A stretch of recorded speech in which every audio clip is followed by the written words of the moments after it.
Today, we will learn how ancient Chinese people survived in the harsh winter without wood, keeping people warm, not the house. It's November in ancient Manchuria. The temperature drops to -40 degrees. The windproof straps expose the skin within minutes. But therein lies the problem. Wood was a limited resource in this open plain. Every forest was in the possession of the army or the emperor. Burning wood was too expensive for ordinary people. They were forced to find other ways to survive in the frozen grass landscape. To survive these 5 months, the villages had to develop a system that everyone else called garbage. Stalks of crops like sorghum, millet, and later corn, animal blood, raw soil, Kang system. And they not only survived, they thrived. We'll discuss in detail exactly how they did it. During the reigns of the Liao, Jin, and Qing dynasties, the North Manchurian plain was a frozen ocean. Wood was a strategic resource. The emperor's palace took wood. The army took charcoal. For a farming family, every piece of wood was a luxury they could not afford to waste by setting fire. They had no electricity, no insulation, no gas lines. But they understood something that we have underestimated for the past century. You don't heat houses, you heat people. And it doesn't require wood. You're going to see 7 survival techniques now. Each solves a specific physics problem. That kung fu bed that turns 20 minutes of fire into 10 hours of warmth. That blood lime sand wall that is better airtight than concrete. The oiled paper windows are held in place by the force of the wind. The breathable roof prevents suffocation without losing heat. Brick battery. Fermentation vessels that preserve vitamins for 6 months. Geothermal cellars, which store seeds at a constant temperature despite surface temperatures varying by 70 degrees. And combined sleeping systems that reduce energy consumption by 30%. No one part works alone. Together, they developed a system that kept families alive in an uninhabitable place. So, how do you stay warm when your only fuel burns out in minutes? Crop stubble like sorghum, millet, and later maize are all very poor fuels. When lit on an open flame, they burn intensely for 60 seconds, then turn to ash. To keep a house warm from freezing temperatures, you have to keep adding wood to the fire. When you're only using each stick for 5 months, that's not sustainable. The villagers didn't try to make bad fuel behave like good fuel. They changed the system. The Kang is a brick platform 1/2 meter high and 2 meters long, hollow inside. One end of it is connected to the cooking stove. The other end is connected to the chimney, maze. Between those 2 points is a labyrinth, a network of spiraling water channels dug through the brick core. When you light the stove to cook dinner, the hot smoke doesn't go straight up. It's forced to go through the tunnels. The smoke moves slowly, steadily, and spreads its heat to the surrounding bricks as it travels. By the time the emitted smoke reaches the chimney, it has cooled. This means that almost all of the fire's energy was absorbed by the masonry, not the air. Brick has a much higher thermal mass, harvest residue. It absorbs heat slowly and releases it slowly. A fire of just 20 minutes at sunset can imbue the bricks with enough energy to radiate heat for 10 to 15 hours. There is no thermostat, no electricity, just the physics of heat storage. In reality, this is what it looks like. A farmer gathers a pile of dried sorghum stalks at dusk. He adds wood to the fire, and his wife cooks dinner on the same stove. The flames are quite bright. The house is filled with the smell of burning grass. After 20 minutes, the fire goes out. The family climbed onto the platform. In the middle of the night, the temperature in the room dropped below freezing. The walls were cold. The air was cold, but the surface of the Kang was still warm. The bricks radiate stored energy like a stone baked in the midday sun. The family sleeps through the night without burning a single stick. We think we need to keep a fire burning to stay warm. These villages prove the opposite. The flash fire served as the charging phase, and the huge brick platform served as the battery.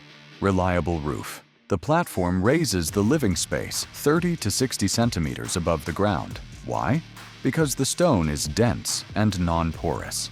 Moisture cannot easily penetrate through it. The stone is a capillary barrier. which stops the movement of water. The soil below remains wet. The interior floor remains dry. A dry house is a sustainable house. But the platform is not only important for humidity control, it is also important for airflow. This gap allows air to circulate under the house. Moving air carries away moisture, preventing condensation, protects wood from rotting. Geographic cellar. On the north side, you make it airtight. On the south side, you make it ventilated. But while ventilation keeps the house dry, it makes it impossible for hot air to be trapped. The walls are too thin, and fuel is too precious to waste on an entire house.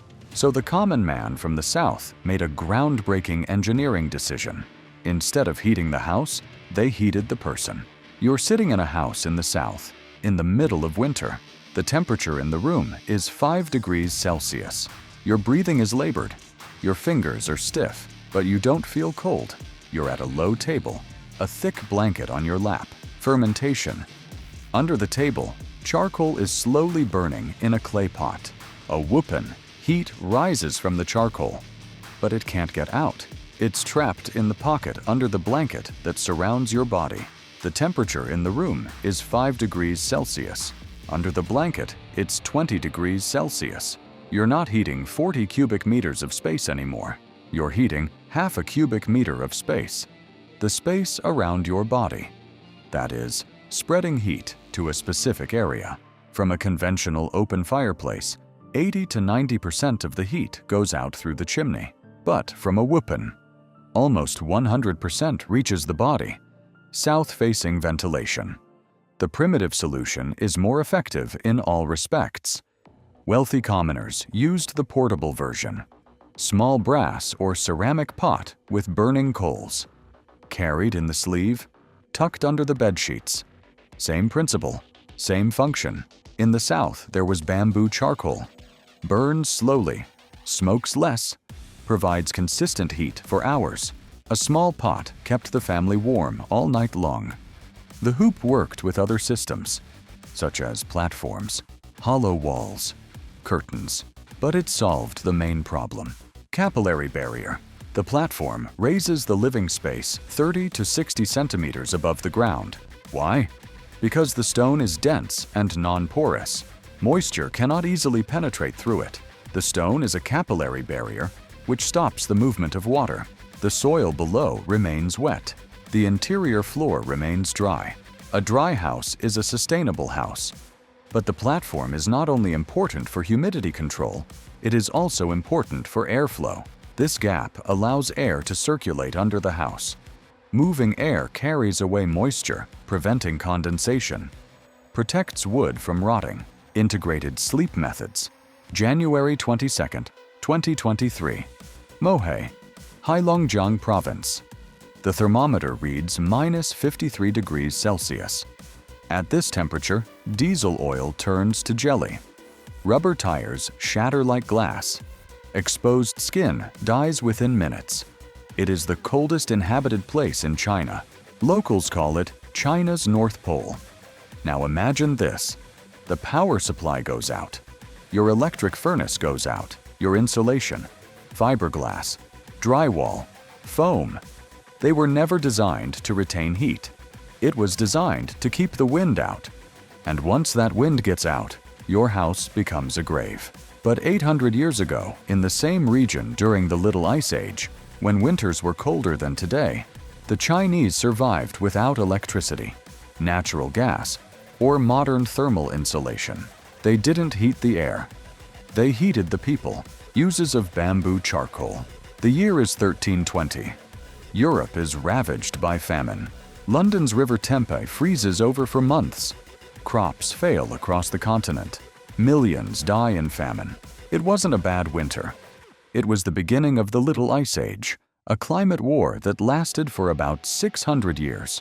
From the 1320s to the early 1900s, the Earth entered a deep freeze. Glaciers spread across Europe. Crop production systems collapsed. Entire villages were abandoned. The cold not only killed, it wiped out civilization. And China has seen this before. The Wei-Jin Cold War, between the 3rd and 5th centuries, was one of the two major Cold Wars of the last 2,000 years. The Chinese knew what winter was. It's not just cold, it's deadly. At -40 degrees Celsius, ordinary diesel fuel freezes and turns into useless sludge. Engines don't start. Vehicles turn into statues. At -50, many rubbers become transparent and brittle like glass. With one blow, they shatter like porcelain. And your body. In less than 5 minutes, exposed skin begins to freeze. Frostbite sets in almost immediately.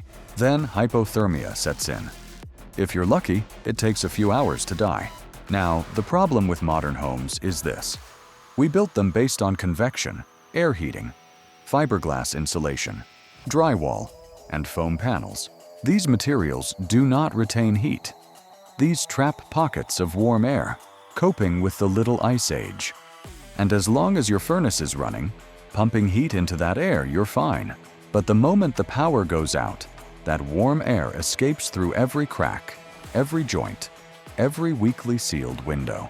And once that's gone, the structure has nothing left to offer of its own. There's no thermal mass, no stored energy, just cold walls and even colder floors. Your modern home would be uninhabitable within hours of a power outage in -50 degrees Celsius temperatures. But the ancient Chinese didn't heat the air, they heated the material. They built houses that could last a week without fire and keep a person alive. How? Stable engineering. Because they understood something we've forgotten. Heat is not just about temperature, it's about storing energy. And the best battery for heat is not a machine, but a stone. So, what exactly did they create? And how does a bed made of bricks stay warm for 15 hours even after lighting a fire? Imagine a raised platform, 2 meters long and half a meter high, made entirely of bricks and earth. This is mine. And it's not a bed, it's a biomass heat exchanger. In northern China, the Kang was the center of the universe, the advanced lifestyle of ancient China. So the next time you're sitting in your modern home, dependent on the furnace, the grid, or all sorts of systems you don't understand, remember this. They didn't heat the air, they heated the people. And that made all the difference. Subscribe to learn more about the discoveries and wonders of ancient China. See you in the next episode.